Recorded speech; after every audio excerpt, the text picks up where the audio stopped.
Welcome to Business of Being Black with Tammi Mack. I am Tammi Mack. American Black Film Festival founder Jeff Friday once wrote, "For decades, studio executives rejected the idea that a storyline centered on an all-Black cast could have marketable appeal, let alone become a global blockbuster." Well, it wasn't until Black Panther broke multiple box office records that Hollywood would question that playbook. But alas, despite the global success and critical acclaim of Black films, Hollywood has still been reluctant and hypocritical in diversifying this industry. Maybe we don't need a seat at their Hollywood table. Perhaps the Tyler Perry playbook is one that would suit all of Black filmmakers. Then again, I could be wrong. Perhaps our fight for diversity in films should proceed. Let's get down to business. The business of being Black are the challenges and impact of increasing diversity in films. Please welcome global disruptor and the founder of Diversity in Can, Yolanda Brinkley. Hi, Yolanda. Hi, Tammi. Thanks for having me. Thank you for being here. Actor and director Terry J. Vaughn is with us. Hi, Terry. Hey, Tammi. Thanks for having me. The founder of Kingsdale Advisors and Black North Initiative, Wes Hall's in the house. Hey, Wes. Thank you, Tammi. The founder of Strange Fruit Media, Nia Hill. Hi, Nia. Hey, Tammi. And casting director and executive producer, Tracy Twinkie Bird. Full disclosure, she is a friend of mine. So as we do every single business of being Black, we have to find out why this matters to the Black community. And so I ask, and we'll start off with you, Twinkie, why should Black people care about film festivals? We should care about films and film festivals, period, because representation matters. Seeing us, Afrofuturism matters, our stories, our past, our history matters, our current and present day stories matter, our stories matter. So that's why we should care. BFM, Black Films Matter. Wes, why should Black people care about film festivals? Well, listen, I'm on the board of the Toronto International Film Festival, which is huge over here in Canada. I'm a Black man, as you can see, but the CEO of the film festival is also a Black man, right? So we believe in bringing stories of resilience, stories of success, Black excellence to film. And so we go into inner cities in Black communities, and we actually bring films to those inner city kids and encouraging the next Tyler Perry to actually come out and bring their stories to life. So we think it's very, very important. Nia, why should Black people care? I think we should care because it's their platforms, right? And as filmmakers, you always want to use the platforms to get you from one place to the next. And I think just the publicity and the marketing around the festivals and the ability to see other people see your films makes a difference. Terry? Why it matters? Well, it matters to me because I am Black. I do have a voice. I have hopes and dreams and wishes and fears and all kind of things that our business make up. You know, we create content to challenge people, to inspire people, to motivate people, to embrace people. And, you know, if we're not supporting that, if we're not showing up for that, if we're not continuing to fight for that, then that voice goes away. And that's a dangerous, dangerous place for us to be. Oh, that's good. Yeah, it is very dangerous if our voices go away. Yolanda, why should Black people care? Black people should care about film festivals, and particularly global film festivals, because that is the opportunity to get your voice heard from different audiences and different locations.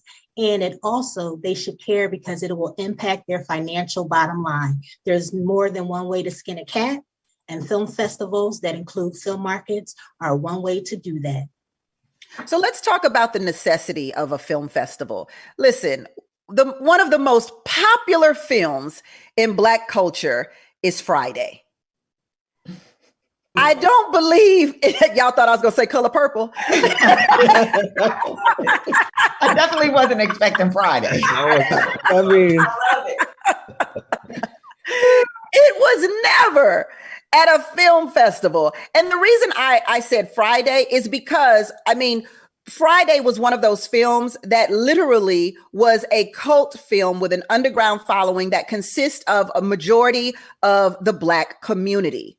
But it did not really get any crossover appeal, any mainstream appeal. So I ask, when you see the success of a Friday, and since I mentioned Tyler Perry from the beginning, or you see a success of one of his films, these films would never make it into a film festival, or would they?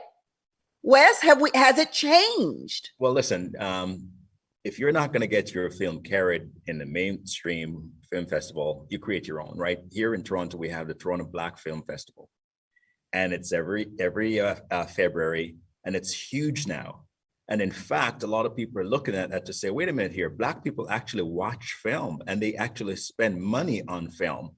And as a result of that, they're now crossing over and saying, we should go to that film festival to see what's there. So, there's a lot of communities who go, you know what, you don't want to carry my stuff? I'm just going to make my stuff for my people.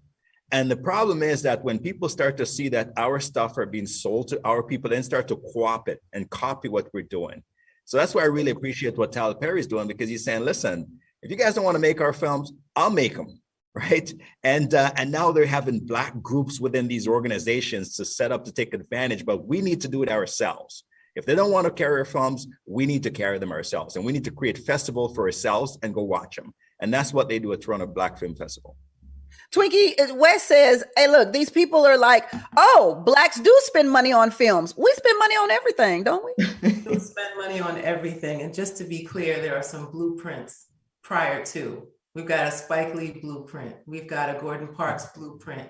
We have an Oscar Micheaux blueprint. Mm-hmm. So when you start with Oscar Micheaux in the era that he was doing it and showcasing it in tents, his films in small theaters, in church basements. When you talk about that, we are the culture. Yeah. We are the festival. We are our stories, and they always come. Don't tell me it didn't cross over. Tell her, because they always in the theater. They are always watching what we're doing. That's why we got a TikTok feud going on right now. It's time to roll out of that too. We got to figure this stuff out, y'all, and come together, because once we pull away, we'll see. We'll see what happens then. Nia, is it possible that we can pull away? Do we need mainstream in order to make our films popular, successful, financially good to us? Yes. First of all, no, I don't think we need mainstream Hollywood. And Twinkie just spoke to some of the people who did it without mainstream Hollywood, and that was back in the 1920s. So I can certainly re-emphasize that if you understand marketing to our people, distribution, you can put out your own films, your own films, because we know how to touch our community, and we do over-index in spending when it comes to pretty much everything, but definitely in films. Yeah, absolutely. Terry? I agree. I agree with my sisters on this panel and my brother that we can definitely, we don't need mainstream media. I think that if we just believe that, I think, and I think there's a handful of us that do, which is why we continue to do what we do. But there's still, those folks that are clawing and clamoring for that mainstream media.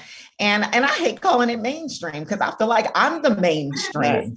But I feel like they do this psychic thing on our minds and make us think that their way is the best way and the only way. But I know differently. And so, I sit in my cubby and I just keep working hard and doing the things that I'm doing because I believe in it. And I believe that when more filmmakers, more people that are in power, Black people that are in power, because there are some, when we start to come together, like Twinkie said earlier, and just really believe in ourselves and believe in our content, we really don't have to lean on the other guys. Yolanda, you have to disagree with that, right? Considering you're on the diversity committee for Cannes. So Let me say this, I do not disagree. I stand on the premise that there's always more than one way to skin a cat. I certainly believe that together we can do things. I believe that we do not need the establishment for permission. We don't need to ask the establishment. I believe that the oppressor is not going to give us the opportunity. At the same time, however, I believe that we need more audiences because Black people are not a monolith. We all have different ideas and thoughts and interests. So while, yes, we can come together to make something happen, I'm not sure that we will generate the audiences specific to the growth that we need. So I think that we need to get all the diversity, the Asians, the Africans, the Blacks, the white, like I think we need all the audiences to achieve a certain level of success. And having all the audience also dispels the rumors that the audience already thinks of us. It perpetrates us to be. Twinkie mentioned Oscar Micheaux, so I want to make sure that people know exactly who that is. He is regarded as one of the first African-American feature filmmakers and also ran the Lincoln Motion Picture Company, which was one of the first motion picture companies owned and ran by a Black person. We're going to take a quick break. Come right back on Business of Being Black with Tammi Mack on FOXSOUL. Welcome back to Business of Being Black with Tammi Mack. I'm Tammi Mack. The business of being Black today are the challenges and impact of increasing diversity in films. Please welcome global disruptor and the founder of Diversity in Can, Yolanda Brinkley, actor and director Terry J. Vaughn, the founder of Kingsdale Advisors and Black North Initiative, Wes Hall is here, the founder of Strange Fruit Media, Nia Hill, and casting director and executive producer Tracy Twinkie Bird. Let's get down to the money, honey, the money. Yes. So Wes, why is it that Black films traditionally are underfunded and undervalued, but often higher in returns? Because a lot of people don't have confidence in us. You know, when I was starting my business, Kingsdale, about 20 years ago, I went to all the financial institutions to get money, and they said no because it was Black and it was working on Bay Street, which is our version of Wall Street in Canada. The fact of the matter is that within 5 years, that business was worth $100 million, okay? And no institution would fund it when I started. And within 5 years, that's the value that it created because I mortgaged my house because I believed in myself. And that's what Black filmmakers and storytellers have to do. If the mainstream, so-called mainstream people won't support us, we need to support ourselves, right? We need to make sure that we do what we can to bet on ourselves because that's how we create value for ourselves. So those people who didn't fund me, I just wave when I'm driving down the street in my Ferrari and say goodbye and hello to them. Okay.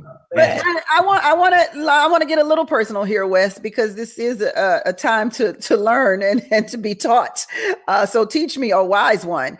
After you amass a company that's worth $100 million, do you still then have to go back to those same banks and ask for more? Because obviously there's more that you want to do and there's a certain amount of money that you need to continue doing what you're doing. Well, you know, Tammi, they're still saying no even today. Shut up! It's like, you know, it's almost like you think you prove yourself once and it's over, right? As Black people, we have to keep proving ourselves, right? I remember one Black leader said, we have to keep showing our receipt. Why? Because it's like you go shopping at a store and you're bringing out these two fancy bags and people go, did you pay for that? Yeah. You got to show your receipt. And it's the same thing. It doesn't matter what we've accomplished as Black people. It doesn't matter how big our house is, how nice our car is, how successful our companies or our films are. The next one you do, people go, well, maybe that was a fluke. Maybe you were lucky, right? And the third one you've done, they're still saying the same thing. So it doesn't matter how successful you get. You're going to always hear people saying, I just don't know if it's luck or it's skill, right? And we have to just find those people who believe in what we're doing and say, it's not luck. It's actually skill. So I'm setting up a BIPOC fund, Black Indigenous People of Color Fund. We're going to raise $400 million, and we're going to focus on supporting BIPOC entrepreneurs, the people who are knocking on these doors and people are saying, give them the Heisman to say, no, we're going to go, no, come to us. right? We'll fund you, we'll take your business to the moon, and we'll keep the money in our community. And that's how Black people have to start thinking. Wow. Well, I wish you would have funded it 3 months ago, where I used my entire savings to fund my own movie. So there you have it. I'm eating crackers now. You'll be eating steak soon, Tam. Yes. My taste buds await the steak, Wes. Nia, you've made films. You've won film festival awards. Let's talk about the money. Is there any money in this game for Black people? In the festival game? Well, I guess I'm saying both now, because you make films. So how does the money start? I mean, yes, I make films, and all of the films that I've made have been funded by all Black people, which is amazing, right? So, if you understand the business of show, then you've got to look at a film like an IP or a piece of real estate, right? You've got to make it for a certain amount. This was my strategy, right? You make it for a certain amount, and then you sell it at a festival or outside of a festival with a great producer's rep for a high minimum guarantee, right? So it's a formula for me, right? That's how I came into it. And when creating the films, still got blocked from distribution in some cases, I started a distribution company called The Momentum Experience, and Black Hollywood supported that. Will and Blair and Jada and everybody came out, and it was successful on the exhibition side of things, right? So I believe that you should understand things from the inception of an idea all the way through the exhibition process, because that's where the money is on that end. When you say exhibition of the process, what exactly are you saying? So the way that the business works traditionally is that the distributor studio, if it's a studio film or released by a studio, has partnerships with the distributors. In this case, let's just say multiplexes, right? So if you can take your own, in the way that Michelle did, tour, Intense, or find other venues, then you own that real estate and you show your films there, right? Which keeps you liquid, because you are both now the distributor and the exhibitor. Twinkie, what about this money situation? Why are we underfunded? Racism. Boom. We're underfunded because they're racist. Let's get to it. That's why we're underfunded. So the focus should literally be funding it ourselves. And now we have a digital Tulsa, a digital Redwood. We are buying Black for us, by us online. We can digitally distribute our projects for $2.99, $10.99, whatever, however much we want to on these digital platforms. Now, at this point, we have to find another way. Like Yolanda says, there's more than one way to skin a cat. We have to find another way and stop projecting it and just get to it. Yolanda, is it racist if we only, if you're looking for Black films, is that in itself racist? Let's take a quick break. We'll come back and talk about it when we return on Being Black with Tammi. Welcome back to Business of Being Black with Tammi Mack. I'm Tammi Mack, and the business of being Black today is films, diversity. Can we get some more Black people on the screens, please? Or with all of these different platforms, do we have enough Black people on the screens? That's a question, but I'm gonna hold on to that question for a minute, circle back to it, as they say in executive meetings, and go to Yolanda to see if, in fact, looking specifically for Black films is racist. No. Okay. And I'll add. Okay. When I think about racism and when I think about race, I'm gonna just go really quickly. I was posting about Black History Month or Dr. King's birthday last year. I Googled some images. I saw these white women with fury on their faces. We were only trying to get an education. Those women in those images, they were so angry. And if you just think about the fact that they didn't want us to go to school, they didn't want us to eat at a restaurant, They didn't want us to sit in a certain location on the back of the bus. How dare they consider the fact that we are looking for Black films as racist? So to that, I say no and them. Yeah. Okay. All right. I think she wrapped that up. Go ahead. I'm sorry, Wes. Go ahead. I'm just saying, I can't top that, for that. It kind of reminds me of how whenever athletes come out and try to discuss or have these conversations about racism and how it affects them, white people oftentimes say, but you make billions of dollars. How dare you? As if the billions of dollars that they make or millions of dollars that they make has anything to do with how they're treated in the streets on a regular average day. So a new study found that Hollywood loses about $10 billion. This was an amazing story, y'all. But a new study found that Hollywood loses about $10 billion with a B dollars every year by undervaluing TV and film projects about and by Black creators.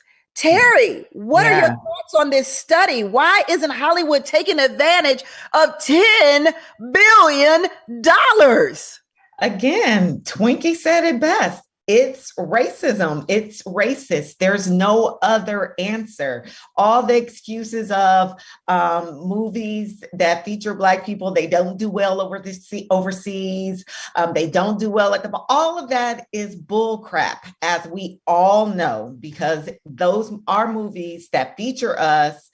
They always make the money back. They always do. So the only reason, there can only be one reason. Come on, you guys. Exactly. Everybody wants to make money, but they rather lose that money. They'd rather lose that money, girl. Yes. They would rather lose that money than give the power. Let me explain. Yes, because there's power in media. There's right. power when our images are on. That means my little girl, when she's watching TV, she's feeling good about herself. That means she thinks she could be an astronaut. They don't want us thinking that way. They want us to think that we need to go to school so we can get a job working for them, making money for them. That's all they want.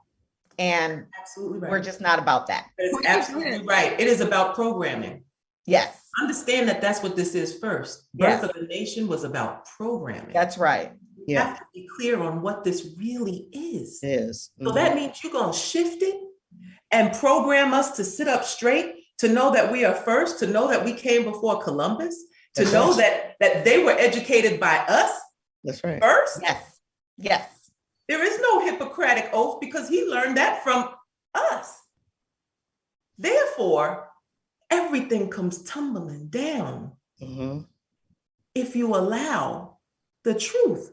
That's right. It all comes tumbling, all of this illusion. That's right.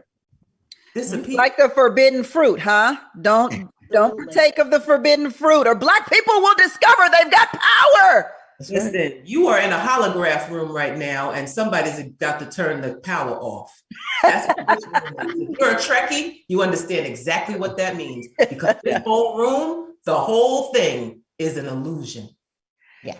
Wes, with the many promises of adding more diversity and inclusion in the entertainment industry and film festivals, have you seen any changes so far? So we signed, when I started the Black North Initiative in 2020, it was about getting companies to, for example, in corporate Canada, it's like just no Black people, right? You go into the boardroom and you see nobody. And we're able to get over 500 companies to say, we're going to put Black people, 3.5% of the population here is Black. So we're going to put Black people on our boards. We're going to put Black people in our C-suite. TIFF signed that pledge. And it's not just about putting Black people in decision-making position. It's about making sure that your supply chain has Black people in it too. Meaning that filmmakers and where you curate your film from, that is coming from Black organizations and institutions. So I think that there's a lot of companies who are giving it lip service, but there are companies out there that are actually doing it. And the reason why we set up the Black North Initiative and as an organization that's going to be here forever, because this thing is not going to go away, we're going to keep on monitoring those companies and keep on pushing them to start doing more, so that this conversation about diversity just stop happening. Like over the years, when they think about diversity, they think about gender. They really haven't thought about race. So when we sign the Black North Initiative, we say, we want you to put Black people in these positions, right? We want you to put Black people and hire Black people, hire Black students, give money to the Black community in charities. That's what we're talking about, because if we keep on saying diversity, then everybody's in that. And then we get lost in that shuffle as well. Good point, Wes. Good point. Boom. Yeah. Yolanda, Cannes is one of the larger film festivals, and I guess we can count it with TIFF and the Sundance. How have large festivals failed Black talent, or have they? Here we go. I'm going to be specific to Cannes. Okay. I've been operating in that space independently for the last 12, 13 years. And this year in 2022, they are celebrating their 75th anniversary. So for 74 years, they have been successful in omitting Black talent. So that's what I'm going to say about that. But I am also going to say there's a few exceptions. Spike Lee is one. He was the president of the jury last year, and it's deserving. And I'm going to speak about Spike specifically because Spike is no stranger to the Cannes Film Festival. His films have been in this festival since the 80s or 90s. He's had short films there, whether it's in the competition, Directors Fortnight, the official competition. He's been there. He's been present. Deservedly so. So deservedly so, we're going to say he deserves it, but they continue to recycle their Black talent. In fact, they recycle all of their talent. So it's no surprise that Spike Lee was the first and only president of the jury because he's been there before. They know him. They're comfortable with him. They're comfortable with his style. They're comfortable with his filmmaking prowess. So they have been successful. I want to recap. They have been successful in 74 years. Years to continue to omit Black people. But there is diversity in Cannes. Yeah. Well, I just kicked down the door. They don't welcome me. I'm not welcome there, really. Like every year I have to go in and prove why I can even come and get registered. My diversity movement happens on the outside of Cannes, though we use all of the resources of the filmmakers who are in attendance. Last year was the first year that they've even ever come to me to discuss my diversity initiatives. And that was simply because another gentleman who works in Berlin, who was inspired by the things that I was doing on the ground in Cannes, started diversity initiatives at Berlin. They were talking to him and he said, well, if you're talking diversity in Cannes, you have to talk to Yolanda. And they were like, oh, we've heard of her, but there's so many people doing so many things here. And he was like, oh no, you need to talk to Yolanda. So when he came to me with that, I said, well, email us. Don't just give them my contact information. Put us on an email together. So I know that they received it. We talked. It was contentious.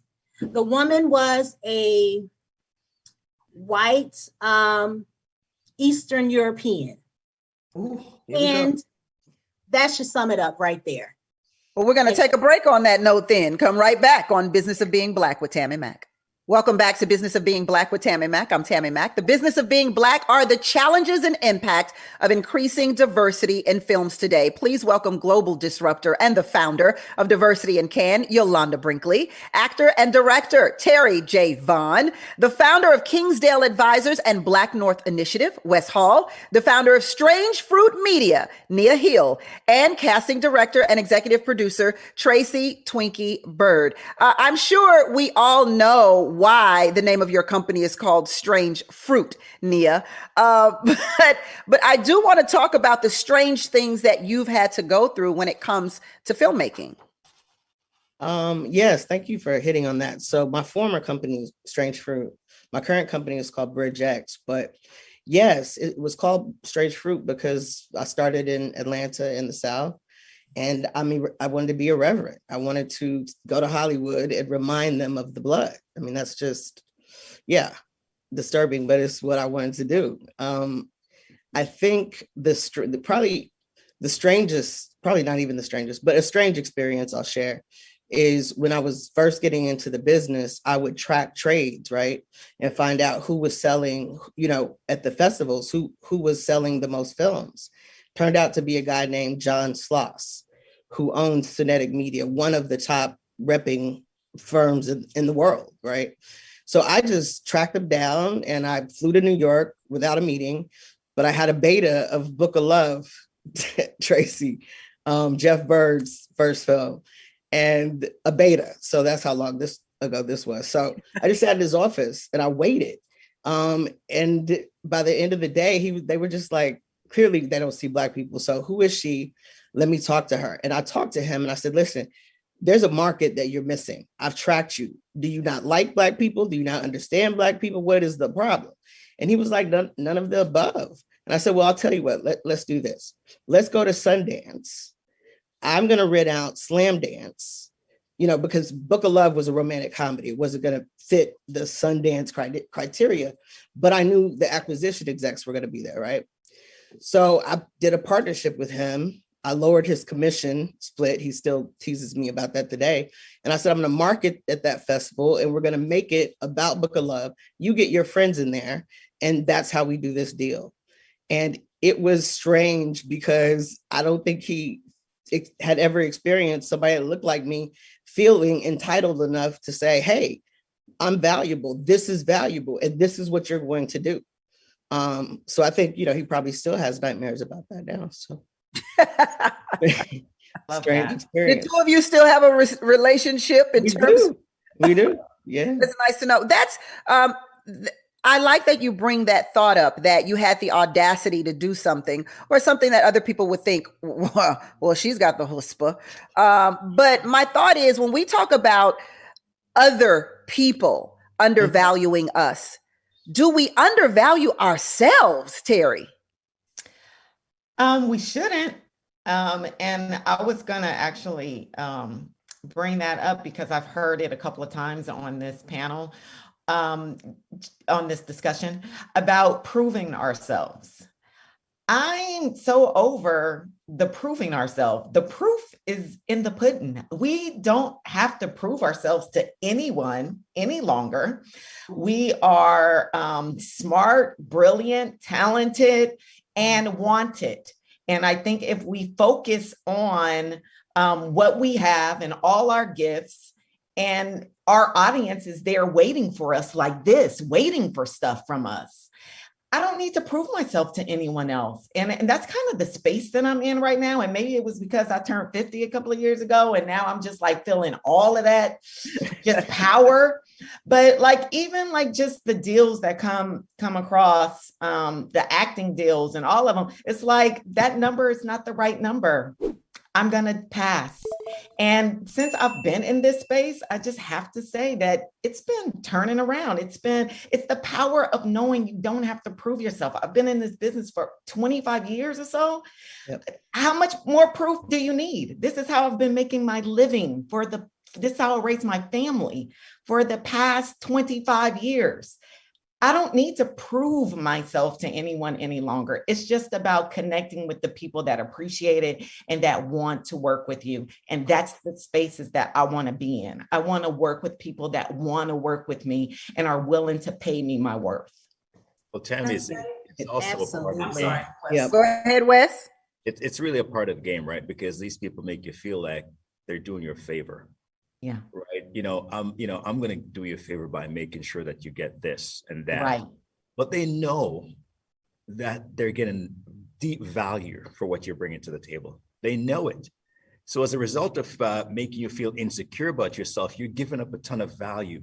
Right. So people who have done it, when Nia mentioned that she went in and she negotiated, right? She said, but any white person would go in and demand that.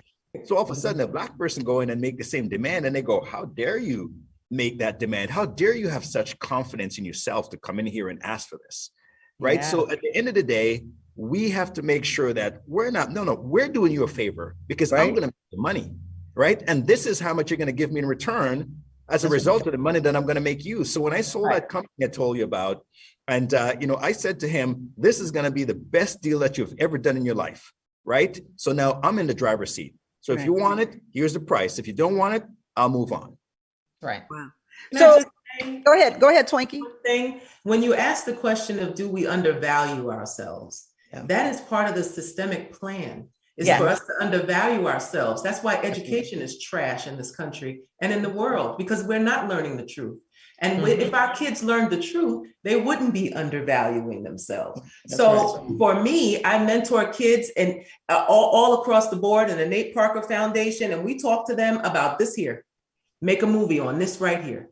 You can make movies with all types of equipment, but especially on these smartphones that we all carry around, and start telling the story. And it's a choice of weapons, as Gordon Parks' documentary is about. It's a choice of weapons. What are you using to tell the story? Do not undervalue yourself. When knowledge is power, and when you start to learn the truth as it's being excavated and uncovered, the more we sit up straight, the more our minds are expanded, the more we realize we are the beginning, middle, and the end. And then you will be clear on what kind of stories you can tell. All right now, Bishop Twinkie. Bishop Bird in the house today. Yes. Yes, Bird. Listen, I want to get your thoughts on this. Now, it's going to take me a minute to circle around to what I'm asking each of you on this. There was a viral post that a woman, and I'm not sure if she was black or white, so I'm going to leave that alone. But a woman posted that someone came into her office to get a job, and they didn't really know what that job was worth. She was black. Okay, thank you. So what happened was the woman knew that the job was worth about $160,000 a year, but the person who came in asked for about $80,000 a year.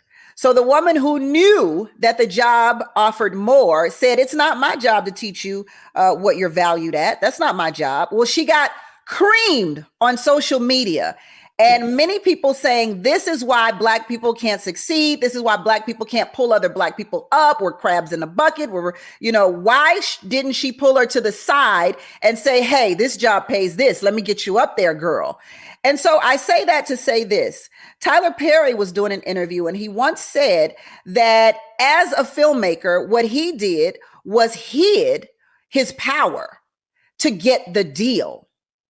He knew he was being undervalued. He knew they were offering him less, but he felt as if I take this, I'm in there and I get to call my own shots. Then he admitted that the next time around, much like you, Wes, they still didn't believe that he was capable with being successful and thought that first time was a fluke. So my question is, when we're talking about films, should we take what we are given right from the jump? Or should we bust a Nia move and be like, nah, I think we're going to do it like this here, player, or we ain't messing with you at all? How should this be done? Or are we Yolanda? There's more than one way to skin a cat. How do you feel about this, Yolanda? No, there's always room for negotiation. Every single thing is negotiable. That's how I believe. That's how I operate. And that's how I move. Everything is negotiable. I don't care what they tell you. All you need to do is figure out what your bottom line is and go from there. Understanding that if you negotiate, the deal could go away. But understand your worth and negotiate. First of all, what was the offer? How are you negotiating against yourself? Bring the offer first. That's what I want. What's the offer? Don't ask me to tell you what I know. No, what do you think I'm away? What's the offer? Wes? So listen, the way that I look at it is that you go into a situation, first of all, my blackness is my superpower, okay? Yes. Because I'm always going into situations where people underestimate what I can do.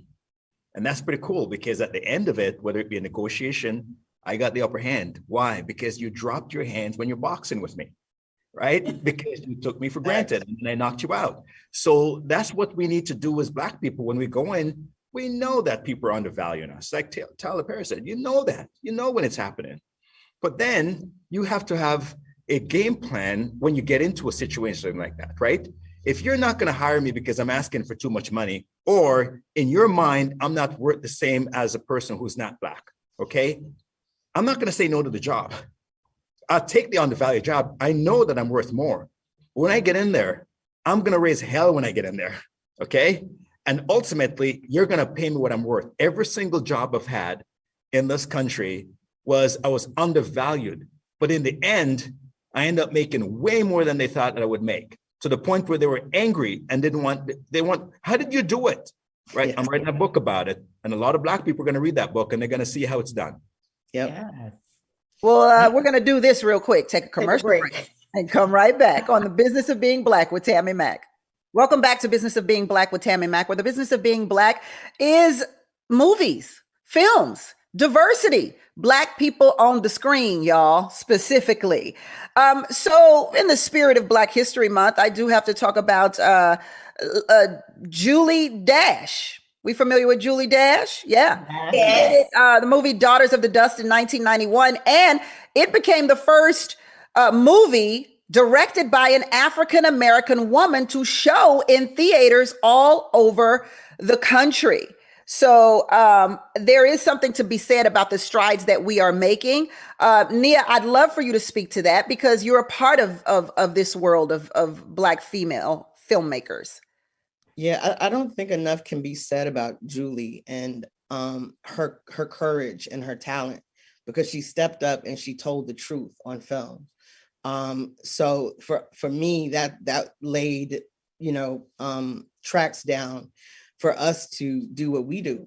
And I just think that is for me, kind of the purpose of it. Like, if we can't create in a way that we are able to put images on the screen that reflect what little boys and little brown boys and little brown girls get to be. I mean, that's the power of media, right?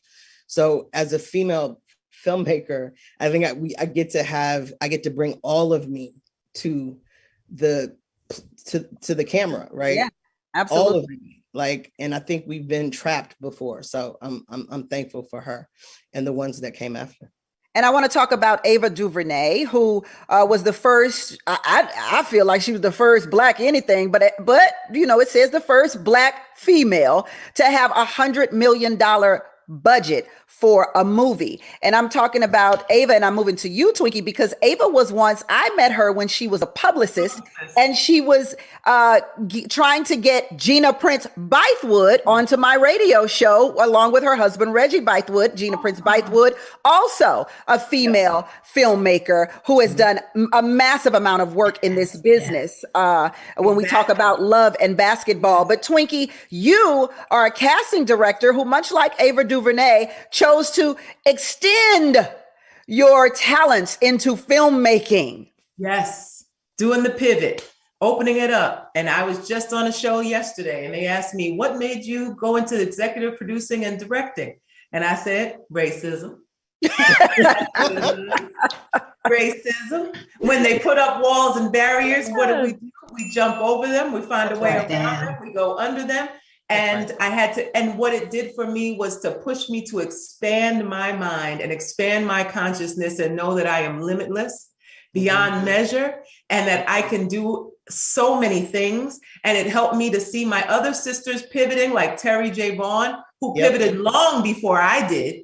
And, so many people, it was long before it was fashionable too. That's right. When other actresses, especially Black actresses, were going into directing. And Terry said, I'm ready to get started. I'm gonna do this. And everybody looked at her like, what, how, what? And she went on and did. So Terry, talk about it. I'm gonna give it. Come through, Terry. I'm passing the mic to Terry now. Go ahead, Terry. Oh my God. Well, Nia and Tracy, first of all, I just feel like I've always been surrounded by a great tribe, right? And these women have been a part of that on my journey. I've always known that I wanted to do more than just act. Once I did start acting, that was, the door that God opened up for me to come in and be an entertainer, which I love. But I knew that there was always more to the story, because we have such a responsibility. And if we're in this business, we have to do our due diligence to to be responsible for the youth and the stories that we're telling, and making sure our voices are heard, and not, we have to empower each other, and we do that through media. Media is so powerful. So, I knew that I wanted to do something. The Steve Harvey Show was coming to an end, and I was like, what am I going to do? And so I tried to pitch. It's all started because I tried to pitch a show idea.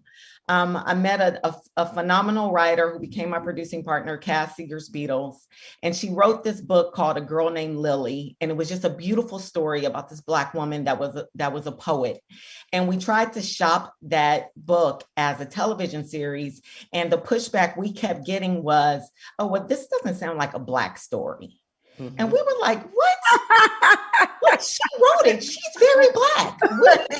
Why do people think that the Black experience is that different? They don't know us. Life experience. Come on now. That's right. Yolanda, tell us about Diversity in Cannes and the Short Film Festival. The Short Film Showcase, I'm sorry.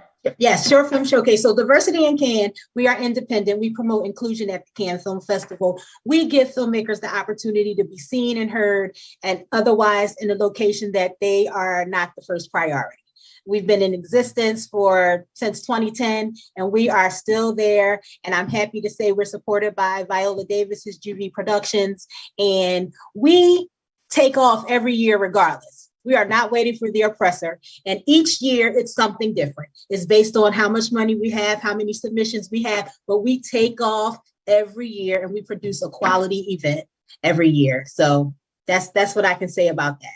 And I won 2 awards. That's right, Twinkie. That's right. The Audience Award and Best Cinematography. And I am incredibly proud of it. And we did planes, trains, and automobiles to get to Cannes. Listen, that Twinkie, I was trying to reach out to her. Twinkie was on her own, doing her own thing. And then she and her producer showed up and showed out in Cannes. Beautiful. But this is what it's about, right? This is what Diversity in Cannes is for you. It's to help Black filmmakers. And let me say this. It's for, we promote inclusive diversity. So race, religion, sexual orientation, physical ability. But that's because in and of itself, there's not enough Black people on the ground in Cannes to make a movement. In order to make a movement, you have to have butts in seats. And plus, I also believe that it takes a totality of underrepresented populations to kind of expand the audiences. So I believe in that. And so everything I do with respect to diversity in Cannes is specific to that belief. However, being a Black woman, I am in tune to all the needs of my Black filmmakers. And I'm very particular about the stories that we tell on a global basis because of that very reason. So yes. Oh, I'm sorry. Go ahead. Wes, what can you tell us about Kingsdale Advisors and the Black North Initiative that you haven't already? Well, I started, like I said, this Kingsdale firm 20 years ago, wouldn't get money from any institutions in the country. And I mortgaged my house to start the business.